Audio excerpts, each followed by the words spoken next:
Hello friends, study with Krishna channel में एक बार आपका फिर स्वागत है। आज हम इस क्लास में असहयोग आंदोलन पर चर्चा करेंगे।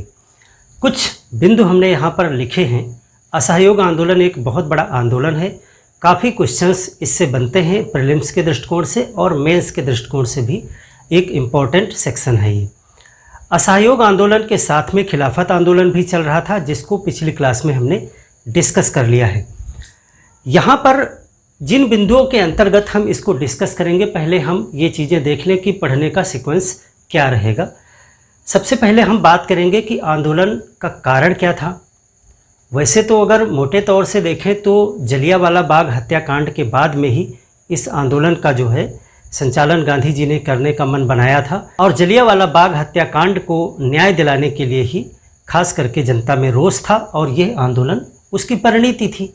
लेकिन कोई भी एक आंदोलन एक कारण पर निर्भर नहीं होता है, तो बहुत सारे कारण थे जो इसके पीछे चल रहे थे। क्या उद्देश्य रखे गए थे प्रमुख रूप से, उन पे बात करेंगे। फिर इसका प्रस्ताव जो है वो कलकत्ता के एक विशेष अधिवेशन में रखा गया, उस पे बात करेंगे, और नागपुर के अधिवेशन पे बात करेंगे। विरोध भी किया गया इस अधिवेशन में। गांधी जी की विचारधारा से बहुत से लोग सहमत नहीं थे, वो भी इम्पॉर्टेंट क्वेश्चंस हैं, तो उन पे भी बात करेंगे। फिर इस आंदोलन में दो चीज़ें की गई थी, कुछ नकारात्मक निर्णय लिए गए थे और कुछ सकारात्मक काम किए गए थे, तो उन दोनों पे जो है बात करेंगे डिटेल में। और फिर किस प्रकार से आंदोलन ये पूरे देश में विस्तृत हुआ, क्या क्या चीज़ें की गई थी इस आंदोलन के दौरान, उन पे हम बात करेंगे। इसके बाद में अहमदाबाद अधिवेशन 1921 का, उस पर हम चर्चा करेंगे कि इस अधिवेशन में क्या क्या निर्णय लिए गए। और फिर एक घटना चौरी चौरा कांड, जो एक बहुत इम्पोर्टेंट है, जिसकी वजह से इस आंदोलन को वापस कर लिया था महात्मा गांधी ने, और उस वजह से महात्मा गांधी का कई क्षेत्रों में कई तरीक़ों से विरोध भी किया गया और उनको इसके लिए जिम्मेदार भी ठहराया गया, और उसके बाद गांधी जी को गिरफ्तार करके जेल भेज दिया जाता है। तो इन सब घटनाओं पर हम बिंदुवार चर्चा करेंगे। तो सबसे पहले हम बात कर लेते हैं कारण पे।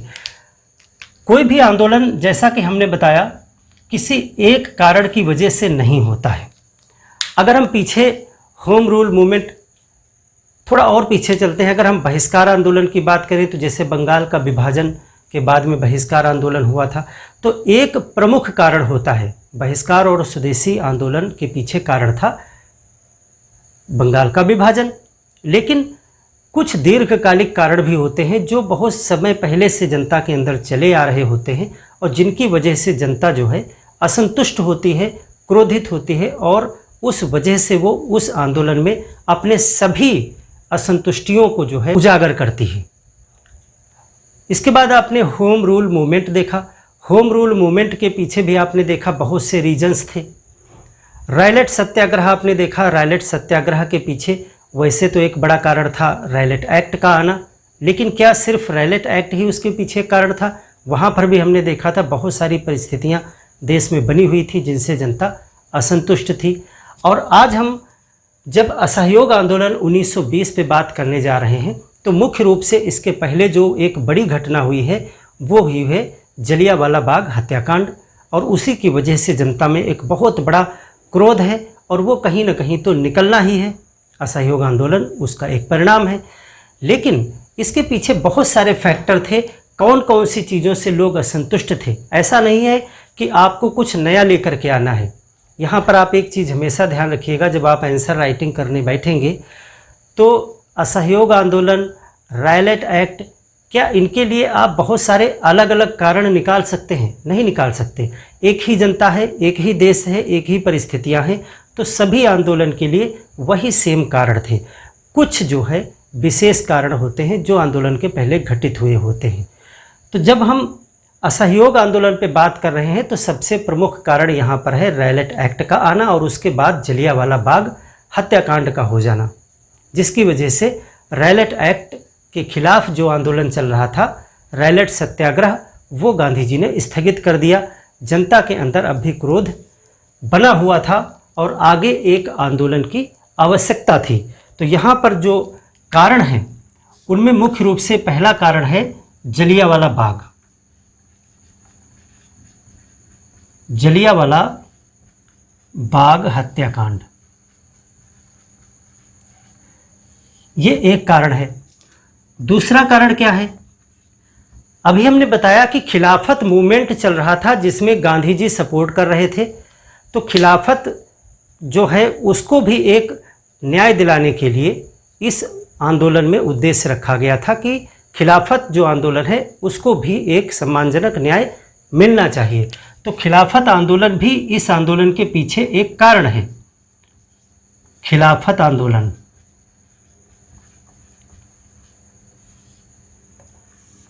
तीसरी चीज है जो रैलेट सत्याग्रह है, सत्याग्रह का बंद हो जाना, या आप कह सकते हैं असफल हो जाना। अगर एक आंदोलन असफल हो गया है जो इसके पहले चल रहा था, तो हमारे उद्देश्य जो हमारे लक्ष्य थे वो पूरे नहीं हुए। इसका मतलब है कि हमको एक नए आंदोलन की ज़रूरत है, तो उसकी पूर्ति असहयोग आंदोलन करेगा। और अगर थोड़ा सा दीर्घकालिक कारणों में जाएं तो प्रथम विश्व युद्ध भी इसका एक कारण है। प्रथम विश्व युद्ध सब आपको डिटेल में पढ़ाया हुआ है, कुछ भी समझाने की ज़रूरत नहीं है। प्रथम विश्व युद्ध की वजह से बहुत सारी परिस्थितियां देश में उत्पन्न हुई थी, जिसमें एक महंगाई थी, महंगाई, एक कर का बोझ, इन सब वजहों से जो है जनता परेशान थी। तो वो क्रोध कहीं ना कहीं निकलना था। रैलेट सत्याग्रह में भी वो क्रोध निकला। आपने देखा था होम रूल लीग मूवमेंट में भी वो क्रोध लोगों ने निकालने की कोशिश की।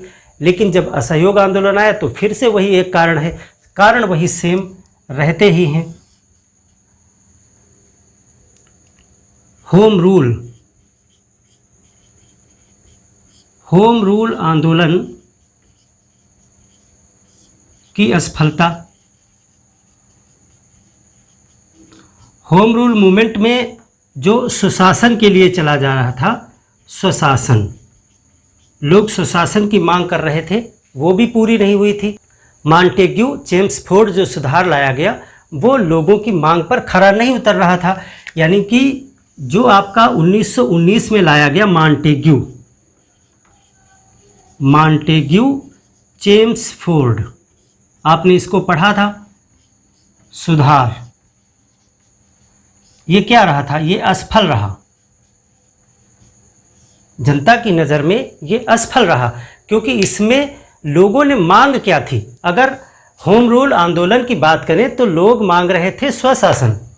मॉन्टेग्यू चेम्सफोर्ड में लोगों के साथ धोखा किया गया। मॉन्टेग्यू ने घोषणा की थी कि हम आपको स्वशासन देंगे, धीरे धीरे करके देंगे, और यहाँ पर आपने देखा था कि इसमें क्या हुआ? प्रांतों में द्वैध शासन लगा दिया गया, यानी लोगों को धोखा दिया गया। तो मॉन्टेग्यू चेम्सफोर्ड का जो असफल हो जाना वो भी जो है एक कारण बन रहा था कि लोग इससे भी असंतुष्ट थे। और इसके बाद में खिलाफत आंदोलन के दौरान गांधी जी ने जो है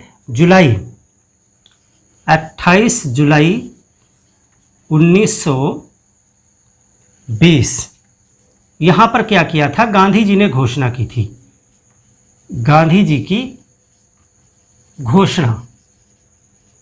और वो घोषणा क्या थी कि हम 1 अगस्त 1920 से असहयोग आंदोलन करेंगे।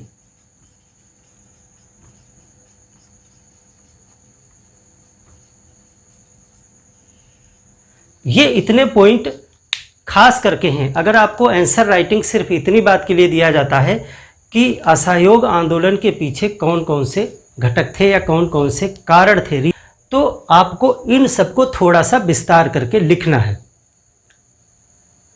अब ये कारण हो गए।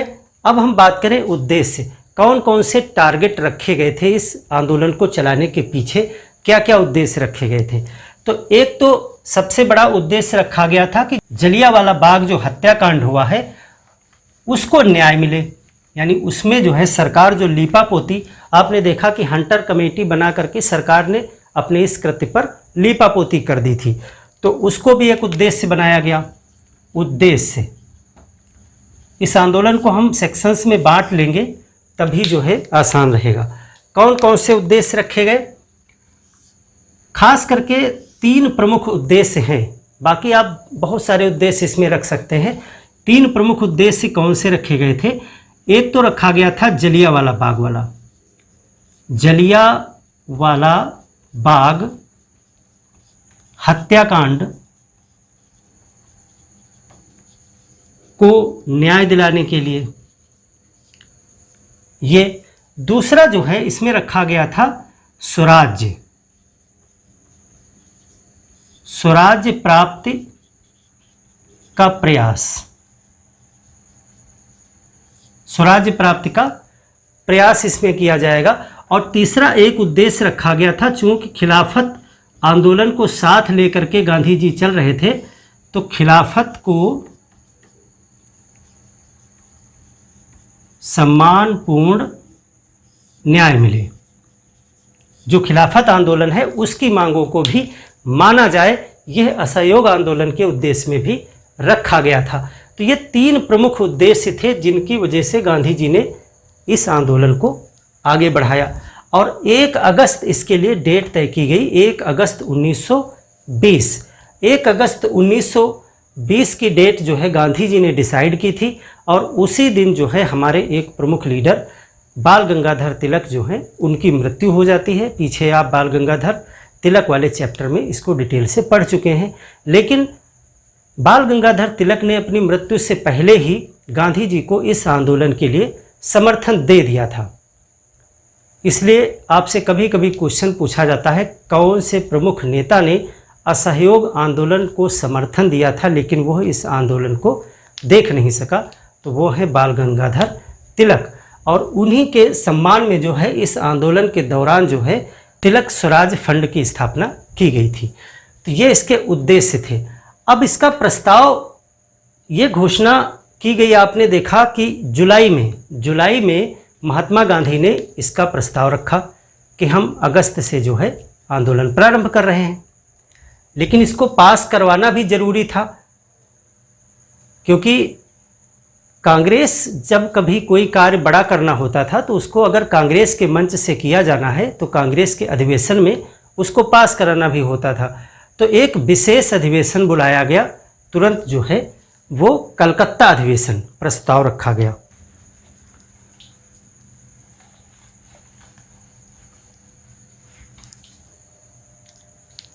असहयोग आंदोलन का प्रस्ताव,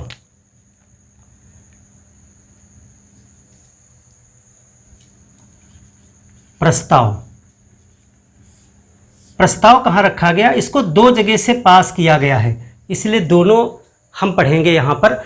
देखिए, दिसंबर माह में जो है कांग्रेस का जो वार्षिक अधिवेशन होता था वो दिसंबर माह में होता था, लेकिन आंदोलन अगस्त से प्रारंभ हो चुका था, तो इसको जल्दी से इसको पास कराने के लिए सितंबर में ही एक विशेष अधिवेशन कराया गया। तो 1 सितंबर 1920 में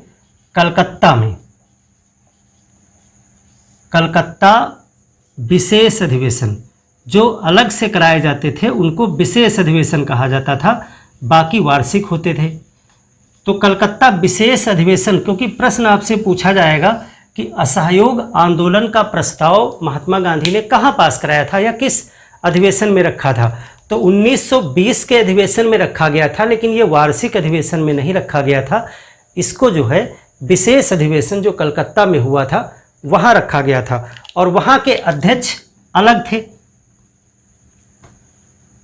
यहाँ पर किसने अध्यक्षता की थी कलकत्ता के अधिवेशन में? तो यहाँ पे अध्यक्ष थे लाला लाजपत राय।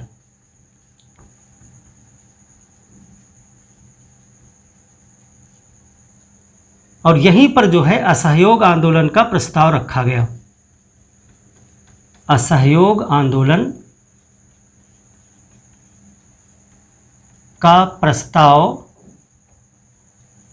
पास हो गया, और इसमें काफ़ी लोगों ने इसका विरोध किया था यहाँ पर, जिसमें आप चाहे वो जवाहरलाल नेहरू हो, चाहे मोतीलाल नेहरू हो, CR दास, एनी बेसेंट, मोहम्मद अली जिन्ना, यानी ज़्यादातर जो प्रमुख नेता थे उन्होंने इस असहयोग आंदोलन के किसी न किसी बिंदु पर जो है अपना विरोध दर्ज कराया था। इस कलकत्ता विशेष अधिवेशन में। उसको अभी हम आगे डिस्कस करेंगे कि किसने किन किन चीज़ों पर विरोध दर्ज कराया था, क्योंकि ये प्रश्न आपको अलग से दिया जा सकता है और पीटी में क्वेश्चन बनेंगे। तो असहयोग आंदोलन का प्रस्ताव पास हो गया, लेकिन काफी विरोध के बाद, विरोध भी था।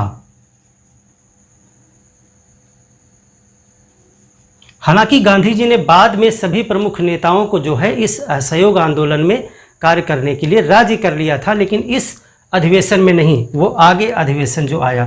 तो यहाँ पर सितंबर में हुआ, इसके बाद में दिसंबर में जो होता था वार्षिक अधिवेशन, उसमें भी इसको पास कराना आवश्यक था।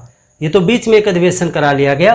तो दिसंबर 1920 ये हुआ नागपुर में, नागपुर वार्षिक अधिवेशन।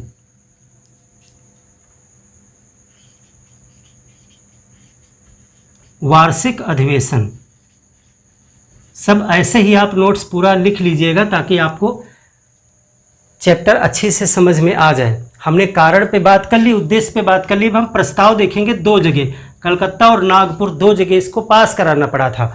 तो दिसंबर में नागपुर में वार्षिक अधिवेशन हुआ और इस वार्षिक अधिवेशन में अध्यक्ष कौन थे? विजय राघवाचार्य, विजय राघवाचार्य ये यहाँ पर थे। यहाँ पर कई काम किए गए हैं। जो नागपुर का वार्षिक अधिवेशन है, इसमें काफ़ी चीज़ें की गई थी जिन पे अलग अलग क्वेश्चन आपसे बनते हैं। हालांकि मुख्य रूप से हम जब असहयोग आंदोलन पढ़ रहे हैं तो यहाँ पे असहयोग आंदोलन को तो पास किया ही गया था, लेकिन कुछ कार्य हैं वो आप सभी नोट कर लें, कुछ मुख्य हैं। एक तो यही किया गया यहाँ पर असहयोग आंदोलन प्रस्ताव की पुष्टि कर दी गई, क्योंकि ये मुख्य सम्मेलन था, मेन सम्मेलन था। तो यहाँ पे प्रस्ताव की पुष्टि की गई। फिर से एक बार, आंदोलन चल रहा है, ऐसा नहीं कि आंदोलन 1 अगस्त 1920 से ही चालू हो गया है। सिर्फ ऑफिशियल तौर से कांग्रेस के मंच से उसका प्रस्ताव पास किया जाता था। तो ये असहयोग आंदोलन का प्रस्ताव की पुष्टि जो है वो नागपुर अधिवेशन में की गई दिसंबर में। और यहाँ पर कुछ काम और किए गए। यहाँ पर तिलक स्वराज फंड की भी स्थापना की गई, क्योंकि बाल गंगाधर तिलक जो है इस आंदोलन के प्रारंभ वाले दिन ही, यानी 1 अगस्त 1920 को ही उनकी मृत्यु हो गई थी। तो उनके सम्मान में एक तिलक स्वराज फंड की स्थापना की गई थी, जिसमें उस जमाने में यानी 1920 के समय में 1 करोड़ रुपए से ज़्यादा का चंदा इकट्ठा हो गया था। यहाँ पर तिलक स्वराज फंड की स्थापना की गई, तिलक स्वराज फंड की स्थापना। और इसमें क्या लिखेंगे? 1 करोड़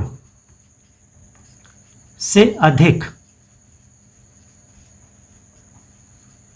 धन इसमें एकत्र हो गया था इस फंड में, इस आंदोलन के दौरान। और यहाँ पर कुछ कांग्रेस का जो संविधान था, कांग्रेस को चलाने के लिए भी एक संविधान था ना, नियम कानून थे, उसमें बहुत बदलाव किए गए थे इस नागपुर अधिवेशन में। ये भी प्रश्न आपसे पूछा जाता है, काफ़ी चीज़ें उसमें हैं। तो एक यहाँ पर और कार्य किया गया, कांग्रेस जो थी,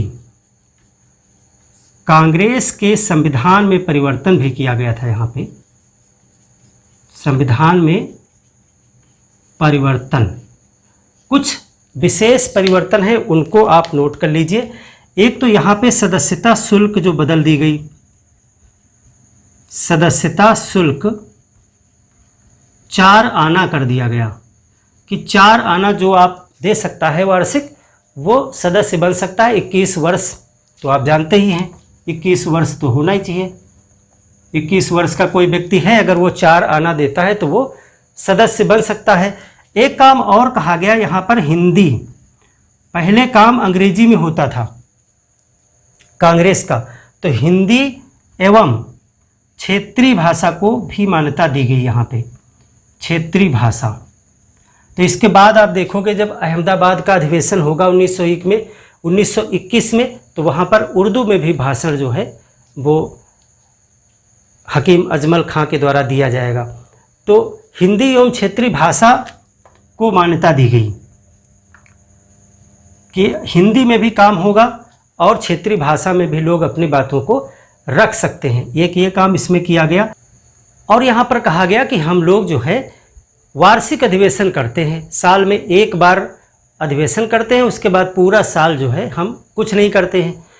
इसीलिए जो है बाल गंगाधर तिलक ने कहा था, आपको पीछे हमने नोट भी कराया था कि जब कांग्रेस की स्थापना हुई थी, कार्य चल रहा था, तो एक साल पे एक बार अधिवेशन होता था। तो इसको लेकर के बाल गंगाधर तिलक का बयान था कि अगर हम साल में एक बार मेढक की तरह टर्राएंगे तो इससे हमें कुछ भी नहीं मिलने वाला है। ये बयान था बाल गंगाधर तिलक का, इसको आप नोट कर लीजिएगा एक जगह पे।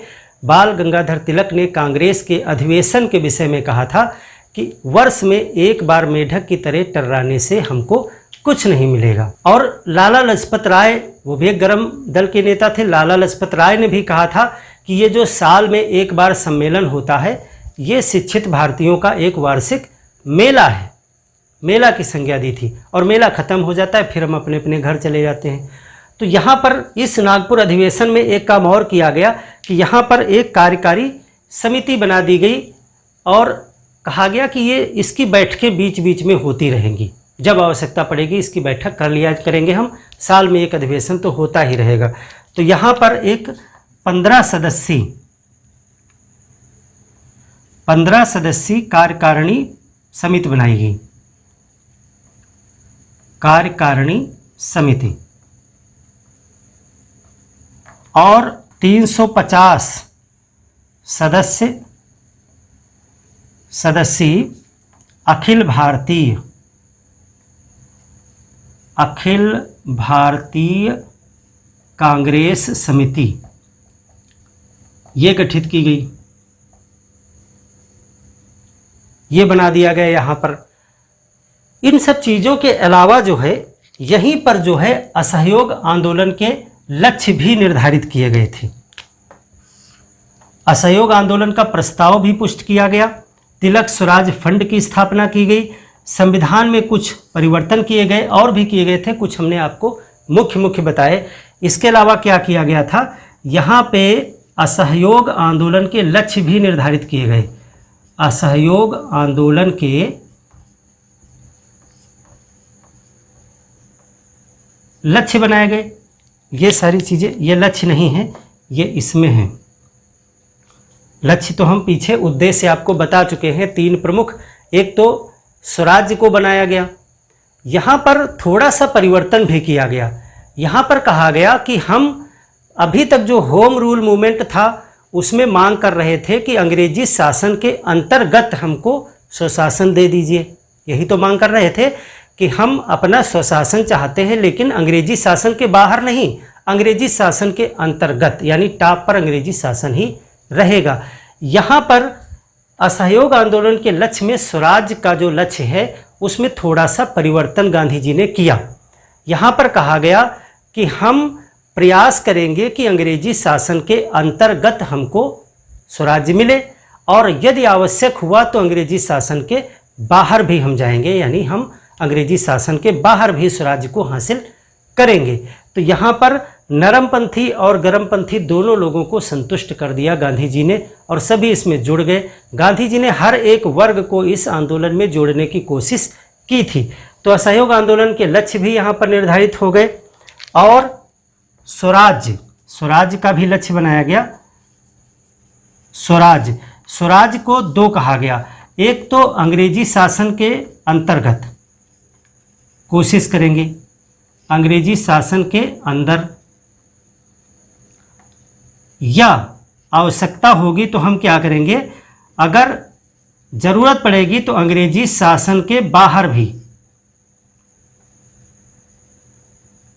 यानी उनको हटा करके भी हम अपना स्वशासन चाहते हैं। तो ये स्वराज की मूल भावना में थोड़ा सा परिवर्तन किया गया नागपुर अधिवेशन में। और यहीं पर इसी अधिवेशन में एक काम और किया गया, वो ये था कि जो असहयोग आंदोलन है वो कैसे किया जाएगा, क्या हमारी रणनीति होगी। तो यहीं पर नकारात्मक और सकारात्मक 2 प्रकार के कार्य डिसाइड किए गए कि हम कुछ ऐसे काम करेंगे जिसमें हम सरकार का विरोध करेंगे, ये हो गए नकारात्मक काम। और कुछ काम ऐसे करेंगे जिसमें हम अपनी जनता के लिए सकारात्मक कार्य करेंगे, उसको आगे बढ़ाने के लिए काम करेंगे, तो वो हो गए सकारात्मक कार्य। तो यहाँ पर क्या किया गया, अगला होगा असहयोग आंदोलन का प्रारूप तय किया गया। और प्रारूप में दो चीजें की गई, सकारात्मक कार्य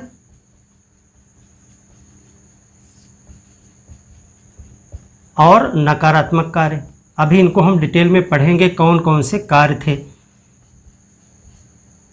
ये डिसाइड कर लिए गए, सकारात्मक और नकारात्मक कार्य। और महात्मा गांधी ने कहा कि अगर हम इन पूरे कार्यों पर डटे रहे ईमानदारी से, अहिंसात्मक तरीके से, तो 1 साल के अंदर हमको जो है स्वराज प्राप्त हो जाएगा, सुशासन प्राप्त हो जाएगा। तो यहाँ पर गांधी जी ने कहा था, ये अलग नोट कर लें, गांधी जी ने 1 वर्ष में स्वराज मिलने की बात की, मिलने की बात कही।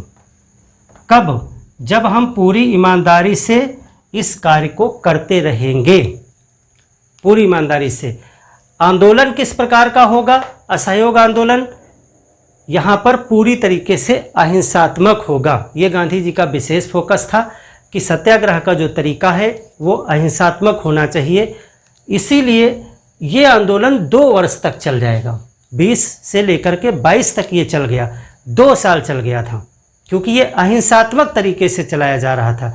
और जो आंदोलन अहिंसात्मक तरीके से चलता है उसका दमन करने के लिए काफ़ी बार सोचना पड़ता है सरकार को, क्योंकि उसमें उसको पॉइंट नहीं मिलते हैं कि किस प्रकार से हम इनको, अगर शांतिपूर्वक आप किसी जगह पर बैठ करके धरना कर रहे हैं तो सरकार को वहाँ पर लाठी चलाना या गोलीबारी करना, इसके लिए बहुत सोचना पड़ेगा, क्योंकि उसकी भर्त्सना बहुत ज़्यादा होगी, अखबारों में निकलेगा, लोग विरोध दर्ज कराएंगे।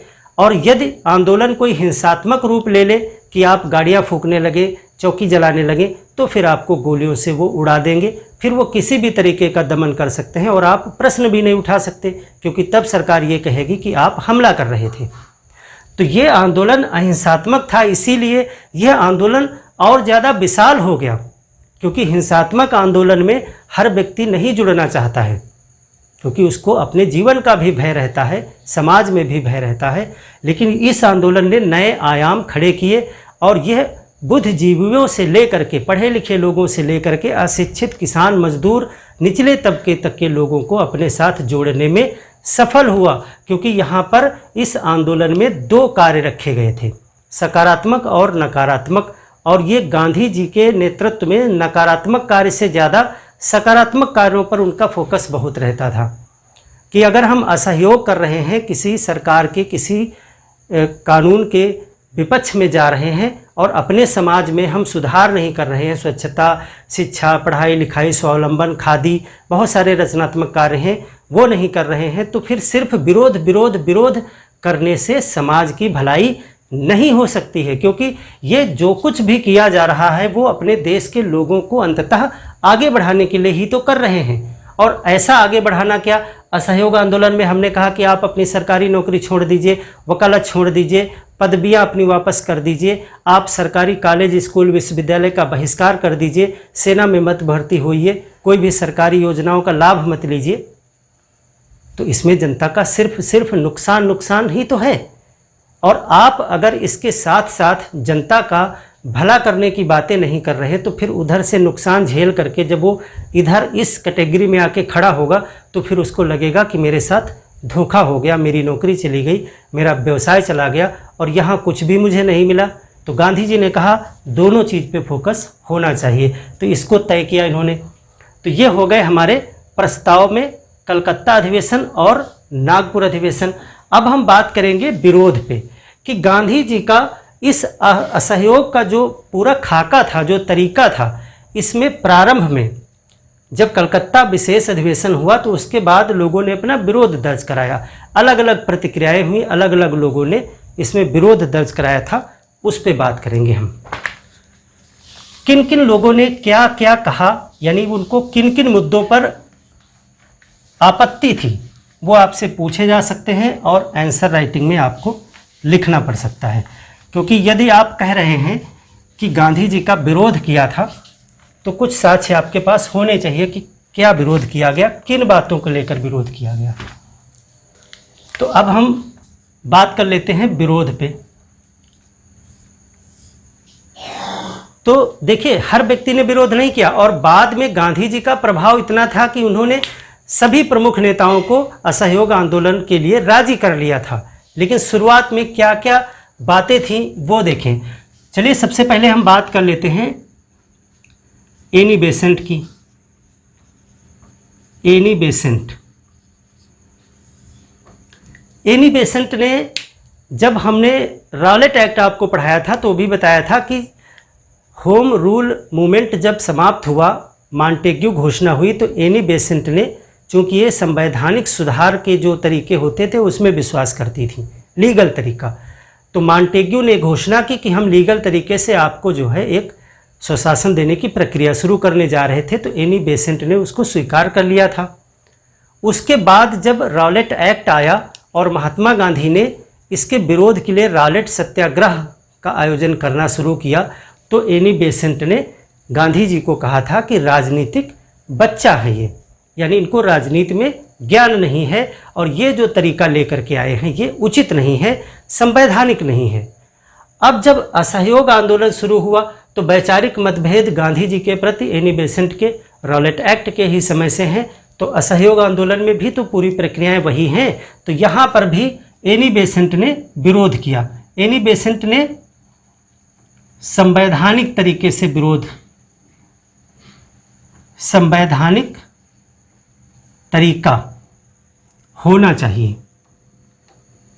इनकी नज़र में जो असहयोग है वो संवैधानिक नहीं है, क्योंकि उसमें बहिष्कार किया जाएगा, वस्तुओं की होली जलाई जाएगी, सरकारी नौकरियों का परित्याग किया जाएगा। ये सारी चीज़ें एनी बेसेंट को संवैधानिक नहीं प्रतीत होती थी। तो ये इन्होंने कहा कि संवैधानिक तरीका होना चाहिए। और इन्होंने एक बात और कही, इन्होंने कहा कि किसी प्राचीन ईसाई ग्रंथ में लिखा है जो शैतान है वो आपके सामने देवदूत के रूप में भी आ सकता है। देखिए कितनी बड़ी बात थी। एनी बेसेंट ने कहा कि किसी पुरातन ईसाई ग्रंथ में हमने पढ़ा था कि आपके सामने शैतान देवदूत के रूप में भी आ सकता है। अब इस बात का अर्थ ये निकलता है कि महात्मा गांधी उसमें पूजनीय थे, एक देवदूत के रूप में उनको माना जाता था। तो ये प्रतीकात्मक रूप से ये कहा गया कि हो सकता है कि जिसको आप देवदूत समझ रहे हैं वो शैतान हो, यानी महात्मा गांधी को अप्रत्यक्ष रूप से इन्होंने शैतान कह दिया। तो ये चीज़ आप यहाँ लिखेंगे क्योंकि ये कोटेशन पूछा गया है। इन्होंने कहा कि किसी पुरानी यानी पुरातन ईसाई ग्रंथ में, पूरा लिख लें, ग्रंथ में लिखा है, क्या लिखा है? शैतान आपके सामने देवदूत के रूप में भी आ सकता है, देवदूत रूप में भी आ सकता है। अर्थ इसका क्या है? गांधी जी के प्रति ही था ये। गांधी जी को अप्रत्यक्ष रूप से, खुला नहीं कहा, अप्रत्यक्ष रूप से क्या कह दिया? शैतान। और पहले राजनीतिक बच्चा कहा था रॉलेट एक्ट के समय। अच्छा, ये तो इनका विचार था। अब गांधी जी ने, अब गांधी जी का पूरा प्रभाव है, तो होम रूल लीग में जो है गांधी जी का पूरा वर्चस्व बन रहा है। तो उन्होंने कहा कि होम रूल लीग का इस्तेमाल तो इसमें किया ही जाएगा। एनी बेसेंट ने होम रूल लीग से इस्तीफा दे दिया और गांधी जी उसके अध्यक्ष बन गए। गांधी जी मार्ग से हटने वालों में नहीं थे कि आप इस्तीफा दे रहे हैं तो फिर हम नहीं करेंगे ऐसा। उन्होंने कहा आप इस्तीफा दे रहे हैं, चलिए कोई बात नहीं, आप किनारे हटिए, हम जो है यहाँ पर अध्यक्ष बन करके काम तो हमको करना ही है। तो इन्होंने विरोध के तौर पे क्या किया था? Home rule league. प्रश्न आपसे पूछा जाएगा कि किस आंदोलन के समय एनी बेसेंट ने होम रूल लीग से इस्तीफ़ा दे दिया और जब इस्तीफ़ा दे दिया तो अध्यक्ष गांधी जी बन गए। अध्यक्ष कौन बन गया? गांधी जी बन गए। होम रूल लीग के अध्यक्ष गांधी जी बन गए, क्योंकि अब होम रूल लीग बाल गंगाधर तिलक तो है नहीं, तो यहाँ पे गांधी जी बन गए होम रूल लीग के अध्यक्ष। और आपको पता है कि मोहम्मद अली जिन्ना मुस्लिम लीग में भी सदस्य थे, होम रूल लीग में भी सदस्य थे और कांग्रेस में भी वो सदस्य थे। कांग्रेस के अधिवेशनों में भी वो आते थे, होम रूल लीग के भी आंदोलन में शामिल होते थे और मुस्लिम लीग के तो वो सदस्य थे ही। तो जब गांधी जी अध्यक्ष बन गए तो उन्होंने कहा कि होम रूल लीग का हम अब कुछ नाम भी परिवर्तित करेंगे और इसके जो उद्देश्य हैं उनमें भी हम परिवर्तन करेंगे, क्योंकि अब आगे जो है हम इसको अपने तरीके से इस्तेमाल करेंगे। तो इस बात से खिन्न होकर के मोहम्मद अली जिन्ना ने भी होम रूल लीग से इस्तीफ़ा दे दिया। तो यहाँ पर गांधी जी बन गए और कुछ परिवर्तन करना चाहते थे, कुछ परिवर्तन नाम और उद्देश्य दोनों चीज़ों में, क्योंकि होम रूल लीग के कुछ उद्देश्य थे, करना चाहते थे।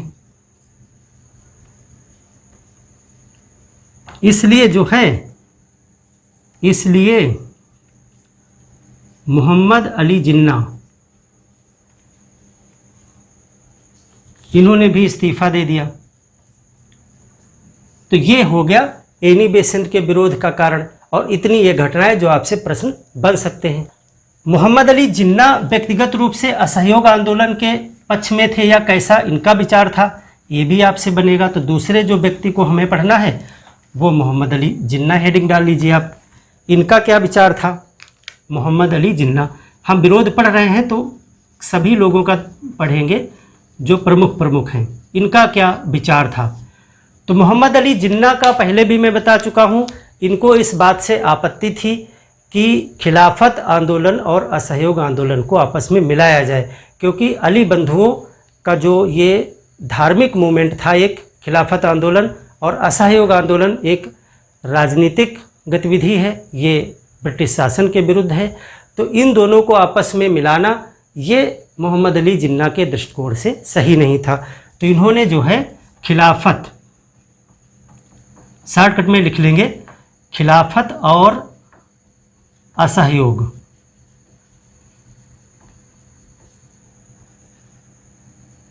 के साथ से आपत्ति थी इनको,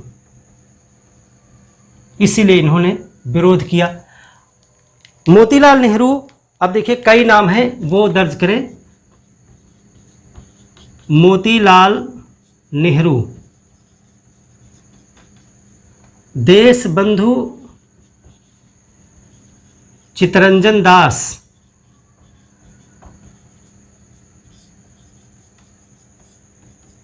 बिपिन चंद्र पाल,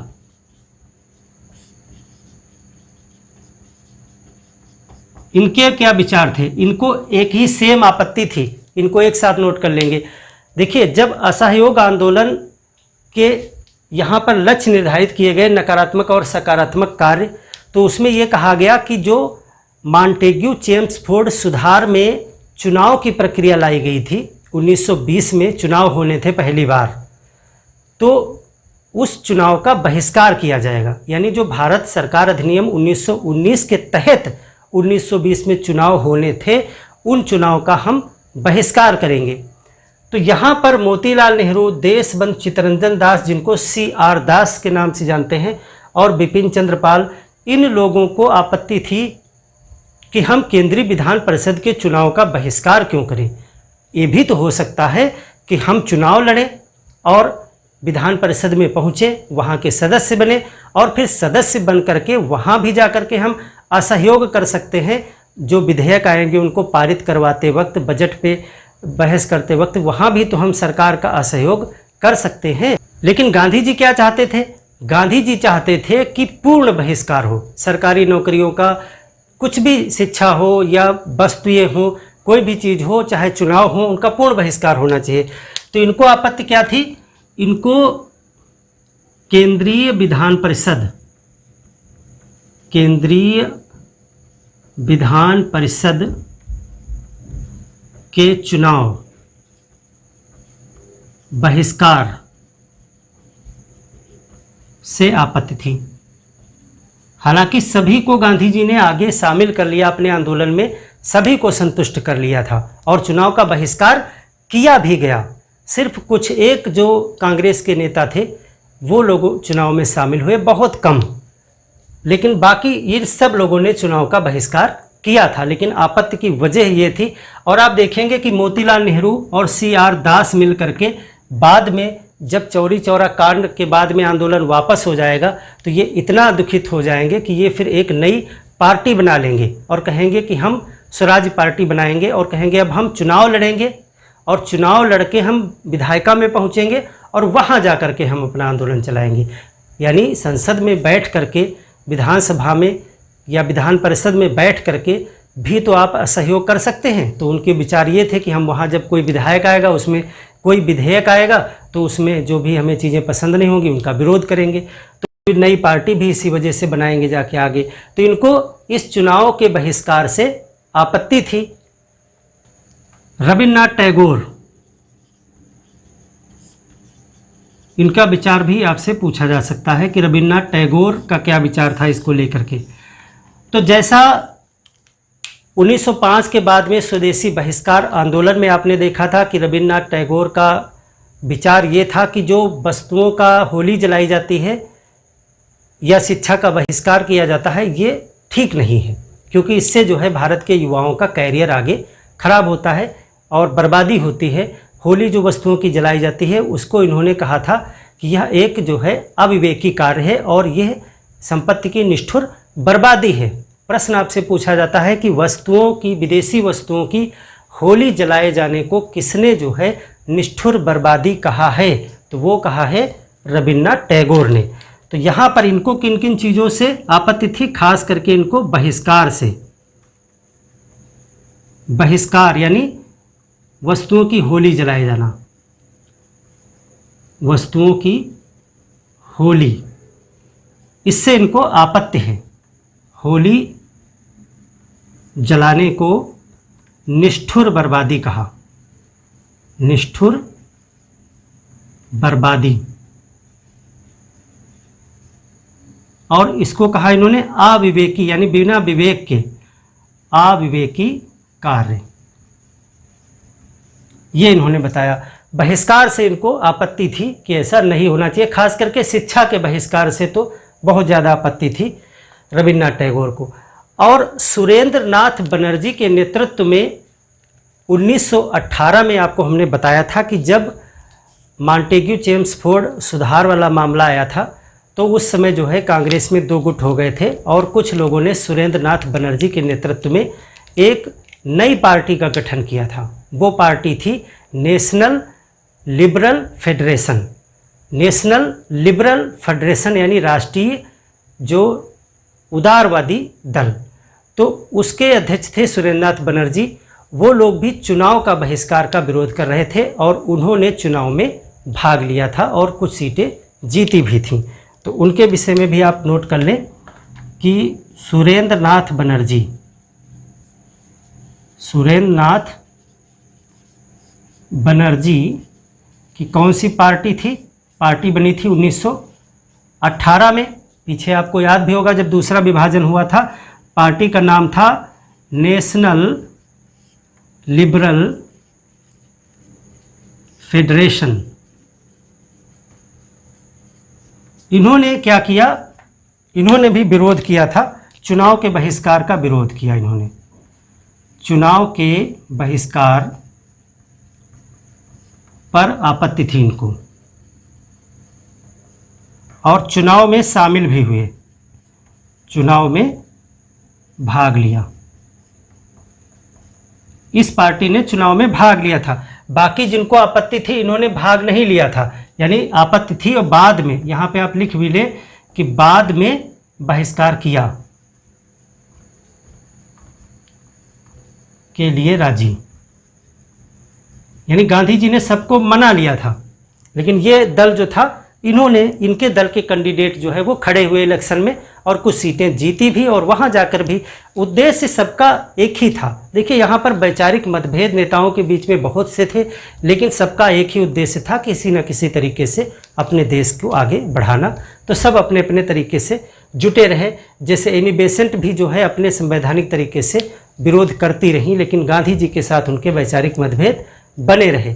तो ये हो गया आपका विरोध, यानी हमने कारण पढ़ लिया, प्रस्ताव पढ़ लिया किस प्रकार से पास हुआ और किन किन लोगों ने क्या क्या विरोध दर्ज किया, इसको हमने जान लिया। अब हम जान लेते हैं कि नकारात्मक और सकारात्मक कार्य की सूची क्या थी, कौन कौन से कार्य इस आंदोलन के लिए डिसाइड किए गए थे कि इस आंदोलन में हम क्या करेंगे। तो वो सूची क्या थी, यानी आंदोलन का प्रारूप क्या था।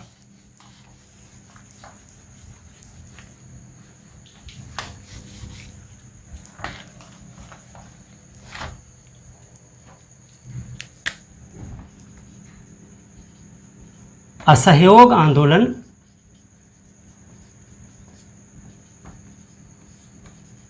की रूपरेखा, क्या खाका खींचा गया था कि इस आंदोलन को कैसे किया जाएगा। महात्मा गांधी ने इसको दो भागों में बांटा। नागपुर अधिवेशन में ही ये सारी चीज़ें डिसाइड की गई थी। दो चीज़ें इसमें बनाई गई। एक रखा गया नकारात्मक कार्य, कहा गया उसको, और दूसरी लिस्ट बनाई गई जिसको कहा गया रचनात्मक कार्य या सकारात्मक कार्य। रचनात्मक या सकारात्मक।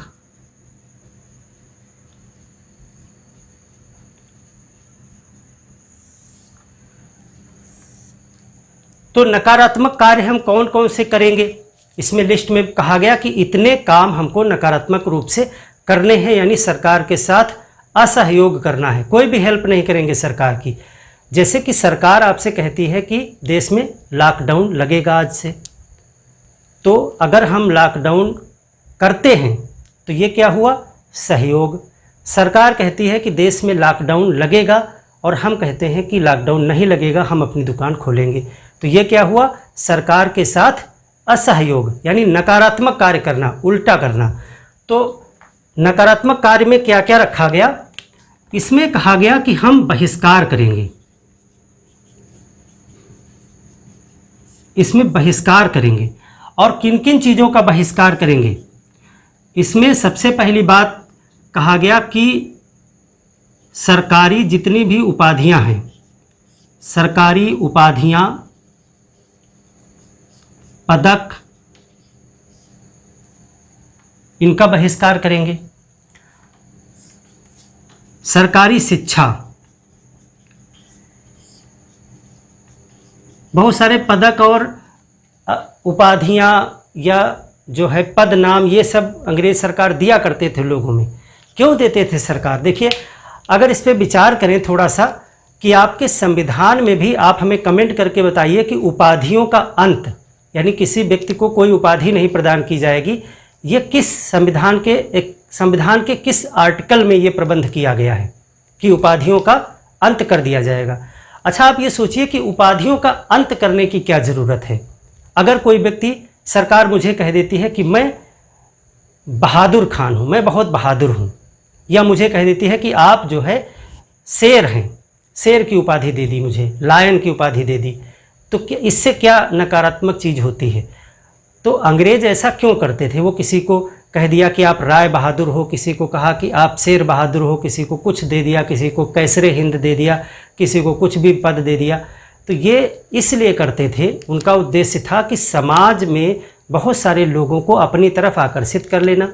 लोग इस चाहत में रहेंगे कि हम भी सरकार के साथ वफादारी करें तो हमको भी ये पदक मिले, हमको भी ये पदनाम मिले, और इसलिए तमाम लोग सरकार के साथ वफादारी करने के लिए प्रेरित होंगे, पहली चीज़। दूसरी चीज़ ये होगी कि जिन लोगों को पदक या ये पदवी मिल जाती थी वो समाज से कट जाते थे, क्योंकि वो थोड़ा सा अपने आप को अलग मानने लगते थे और लोग भी उनको थोड़ा सा नेग्लेक्ट करने लगते थे कि भाई ये तो बंदा बहादुर हैं, ये तो भाई शेर बहादुर हैं, ये खान बहादुर हैं, कोई भी पद आप नाम ले लीजिए। मैंने एग्जाम्पल के नाम से कहा कि ये कैसरे हिंद हैं, तो ये हमारी क्यों सुनेंगे, ये तो भाई सरकार के बड़े मुलाजिम हो गए, बड़े पदवी धारक हो गए, तो थोड़ा सा समाज के अन्य लोग उससे कटने लगते थे, तो उसको लगता था कि ये लोग हमको इग्नोर कर रहे हैं, इससे अच्छे तो हमारी सरकार है, यानी वो सरकार की तरफ और झुक जाता था।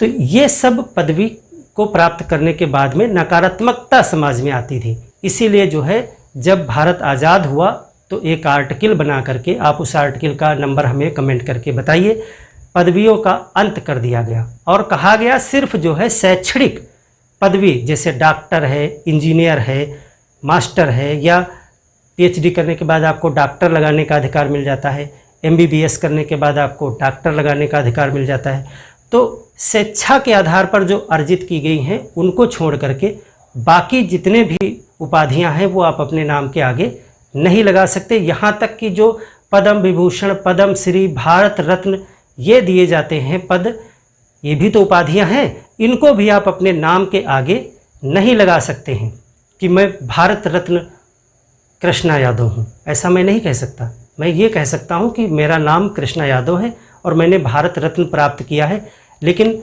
मेरा ये संबोधन किया जाए कि भारत रत्न कृष्णा यादव, ये असंवैधानिक होगा। तो इस प्रकार से उपाधियों का अंत कर दिया गया था। तो ये यहाँ पर कहा गया उपाधियाँ और पदक हम वापस कर देंगे। सरकारी शिक्षा, कॉलेज,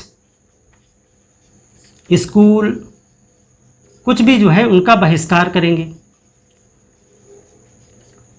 इनको वापस करेंगे। देखेंगे भी गांधी जी वगैरह सब लोग अपनी उपाधियाँ वापस करेंगे। सरकारी शिक्षा, कॉलेज, स्कूल, इनका बहिष्कार करेंगे। सरकारी नौकरियों का भी बहिष्कार करेंगे। हम कोई भी सरकारी नौकरी कर रहे हैं तो उसका बहिष्कार करेंगे। सरकारी नौकरी बहिष्कार। वकालत, अगर सरकारी वकालत कर रहे हैं, वकालत का भी बहिष्कार करेंगे। विदेशी वस्तु अगर हम कोई इस्तेमाल कर सकते हैं तो उसका भी बहिष्कार करेंगे। विदेशी वस्तुओं का बहिष्कार। देखो गांधी जी पूर्ण बहिष्कार के पक्ष में थे। उनका मतलब ये नहीं था, यहाँ पर देखिए विदेशी शब्द प्रयोग किया है, ब्रिटिश नहीं किया हमने है। क्योंकि एक मीटिंग में जब हकीम अजमल खां ने हसरत मोहानी ने, जो थे हसरत मोहानी गज़लकार, उन्होंने कहा कि उन्होंने खिलाफत आंदोलन जब प्रस्ताव बन रहा था तो उन्होंने ही प्रस्ताव रखा था कि हम ब्रिटिश वस्तुओं का बहिष्कार करेंगे।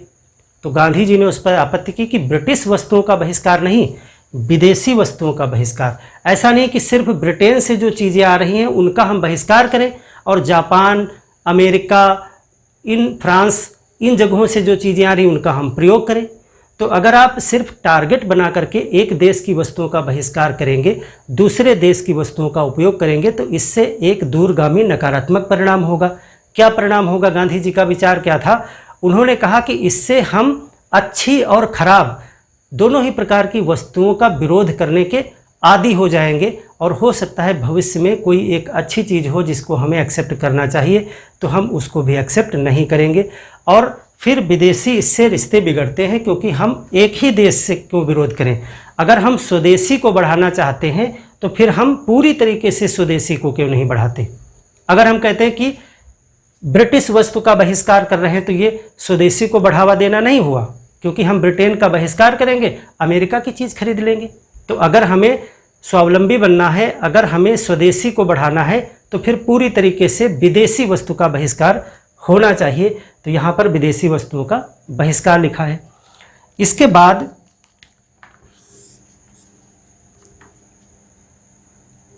विदेशी सेवाएं, सिर्फ वस्तुएं नहीं, विदेशी सेवाएं, सरकारी कार्यालय, न्यायालय, हर प्रकार से इनका बहिष्कार होगा। अगर हमको कोई न्यायिक मामला है तो हम अपने पंचायत में बैठ के करेंगे, न्यायालय नहीं जाएंगे। सरकारी दफ्तरों का उपयोग नहीं करेंगे, कोई भी सेवा भी नहीं हम विदेशी उपयोग करेंगे, सिर्फ वस्तुएं नहीं सेवा भी नहीं लेंगे। और यहाँ पर आपने देखा जैसे कि सरकारी नौकरी का बहिष्कार है तो न सेना में हम जो लोग हैं वो नौकरी छोड़ दें और नए उसमें भर्ती भी नहीं होंगे। और एक चीज़ कहा कि अगर कोई दमनकारी कानून है कोई ऐसा कानून है जो हमारे ऊपर दमन करता है, यानी जैसे रॉलेट एक्ट है या जो भी है, तो दमनकारी कानून का भी हम बहिष्कार करेंगे। कानून का बहिष्कार, उसको हम मानेंगे नहीं।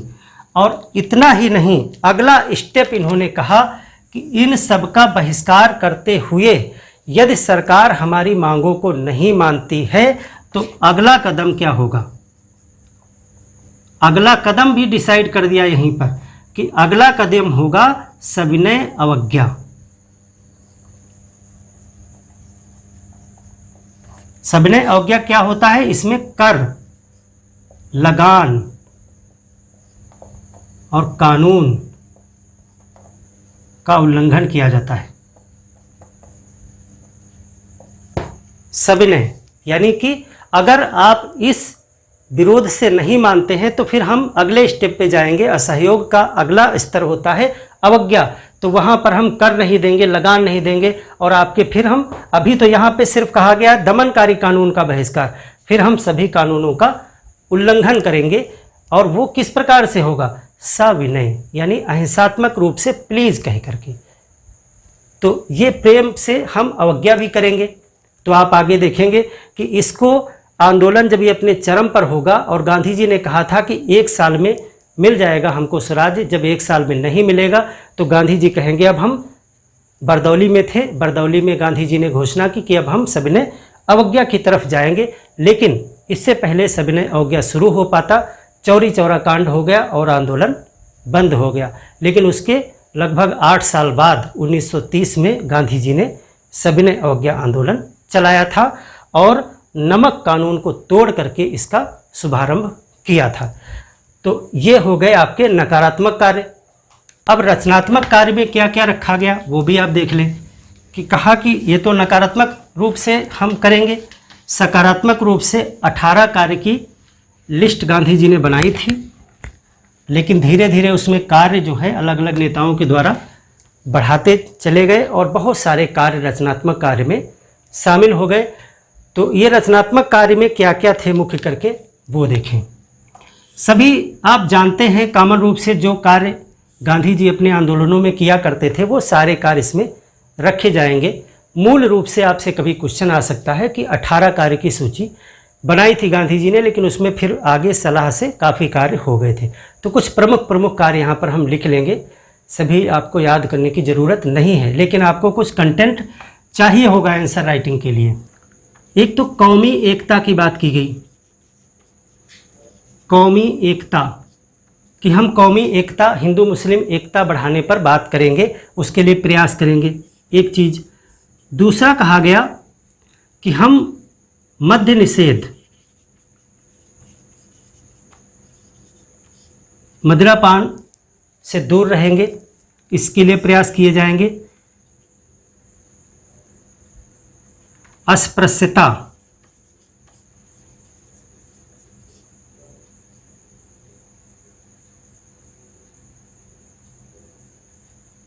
निषेध, जो छुआछूत वगैरह है गांधी जी ने कहा कि इसको हम कम करेंगे, इससे दूर कहेंगे। देखिए रचनात्मक कार्य गांधी जी ने इसलिए बनाए थे क्योंकि बहुत सारे लोग जो है वो जेल में नहीं जा सकते थे, बहुत सारे लोग सक्रिय आंदोलन में भाग नहीं ले सकते थे, तो वो लोग इन कार्यों को कर करके अपने को आंदोलन से जुड़ा हुआ महसूस करते थे। इसीलिए बहुत भारी दल इसमें जुड़ गया था, क्योंकि हम अगर आंदोलन में शामिल होना चाहते हैं लेकिन हम जेल नहीं जाना चाहते क्योंकि हमारे परिवार का बोझ है हमारे ऊपर, हम लाठी डंडे नहीं खा सकते, वहाँ जाके आंदोलन में बैठ करके वहाँ पे गोली चल जाती है, हम अपनी जान नहीं दे सकते, लेकिन हम देश के कार्य के लिए जुड़ना चाहते हैं। तो गांधी जी ने कहा जाइए आप स्वच्छता पे काम करिए, आप गांव साफ करिए, आप मद्य निषेध, दारू की दुकान वगैरह के लिए लोगों को जागरूक करिए कि आप दारू न पिए, आप ये न करिए, यानी सामाजिक कार्य करिए, आप कौमी एकता के लिए काम करिए, जनसभा लगाइए, लोगों को समझाइए, हिंदू मुस्लिम एकता बढ़ाने का काम करिए। तो जब मैं जा कर के ये सारे काम करूँगा तो मुझे गर्व होगा कि मैं भी असहयोग आंदोलन में गांधी जी का सहयोग कर रहा हूँ। तो इस तरह जो है बहुत सारे रचनात्मक कार्य से लोग जुड़े। अस्पृश्यता का निषेध कहा गया और इसमें स्वावलंबन की बात की गई। स्वावलंबन यानी खादी वगैरह, इसमें खादी है, ग्रामोद्योग है, ये सब इसको बढ़ावा दिया गया। ग्रामोद्योग, कुटीर उद्योग, महिलाओं के लिए महिला सशक्तिकरण इसमें रखा गया, महिला सशक्तिकरण, महिलाओं को रोज़गार वगैरह देने के लिए। और शिक्षा पे बात की गई। शिक्षा में महिला शिक्षा, स्कूल, कॉलेज, प्रौढ़ शिक्षा, जितना भी आप संविधान में आज देखते हैं, जितनी भी चीज़ें सरकार ने की, सब गांधी जी ने सोच रखा था। सब कुछ जितना भी आप राज्य के नीति निर्देशक तत्वों में देखते हैं, वो सब गांधी जी ने अपने रचनात्मक कार्यों में किया हुआ था कि हम मद्य निषेध करेंगे, हम ये करेंगे, वो करेंगे, सब कुछ गांधी जी की विचारधारा है वो। तो यहाँ पे प्रौढ़ शिक्षा, स्कूल, कॉलेज, ग्रामोद्योग, खादी, स्वावलंबन, इन सब पे बात की। पशुधन पे बात की, पशुधन, पर्यावरण स्वच्छता करिए, पशुधन की रक्षा करिए, बहुत से चीज़ें हैं इसमें। किसानों के लिए, किसान, श्रमिक, इनके सबके कार्य। कुष्ठ रोग पे गांधी जी ने जो है बहुत काम किया अपने रचनात्मक में। कुष्ठ के लिए कार्य, कुष्ठ रोग होता है एक, कुष्ठ रोग के लिए जागरूकता फैलाई। यहाँ पे आर्थिक समानता की बात की, आर्थिक समानता लाई जाए समाज में, राष्ट्रभाषा का बढ़ावा किया जाए। ये सभी इस तरह के जो कार्य थे वो रचनात्मक कार्य थे, लोगों को समाज में ये सारे कामों के लिए प्रेरित किया गया। तो इस प्रकार से नकारात्मक और सकारात्मक कार्यों की लिस्ट जारी हो गई और आंदोलन तेजी के साथ पूरे देश में फैलने लगा। पहली बार इस आंदोलन में ज़्यादातर निचले तबके तक गांधी जी की पहुंच हो गई थी, क्योंकि गांधी जी ने इस कार्यक्रम को ही ऐसा डिज़ाइन किया था कि इसमें हर व्यक्ति अपनी क्षमता के अनुसार जुड़ सकता था। अगर हम कह रहे हैं कि चलिए मार्च करेंगे विधानसभा पर, वहाँ पे लाठी डंडे चलने की संभावना है, तो हर व्यक्ति उसमें शामिल नहीं होगा। लेकिन अगर हम कहते हैं कि जो लोग चल सकते हैं वो चलें और बाकी लोग यहाँ पर ऐसा करिए कि आप जाइए पर्यावरण स्वच्छता का काम करिए, आप वहाँ पे प्रौढ़ शिक्षा के लिए स्कूल खोल लीजिए, तो ज़्यादा वर्ग जुड़ जाएंगे ना, जो वहाँ नहीं जा सकते वो बूढ़ों को, बड़ों को पढ़ाने लगेंगे। तो इस तरह से इसमें महिला, बच्चे, किसान, मजदूर, गरीब से गरीब लोगों तक ये आंदोलन पहली बार पहुँच गया और इसका प्रभाव अगले कांग्रेस के अधिवेशन में दिखाई पड़ा। सिर्फ कहने की बात नहीं है। कांग्रेस का अगला अधिवेशन 1921 में जब अहमदाबाद में हुआ तो वहाँ पर कुर्सियाँ हटानी पड़ी, लोगों को ज़मीन पे बिठाया गया क्योंकि इतनी भीड़ वहाँ इकट्ठा हो गई थी। तो वो आप आगे देखेंगे, हम अहमदाबाद अधिवेशन पे भी बात करेंगे। तो ये हो गए रचनात्मक और नकारात्मक कार्य। आज की इस क्लास को हम यहीं पे वाइंड अप कर रहे हैं और इसका पार्ट 2 जो है आपको मिलेगा, जिसमें हम आंदोलन का विस्तार और गांधी जी की गिरफ्तारी तक इसको पूरा कंप्लीट करेंगे। तो मिलते हैं एक और बेहतर क्लास में, तब तक के लिए धन्यवाद।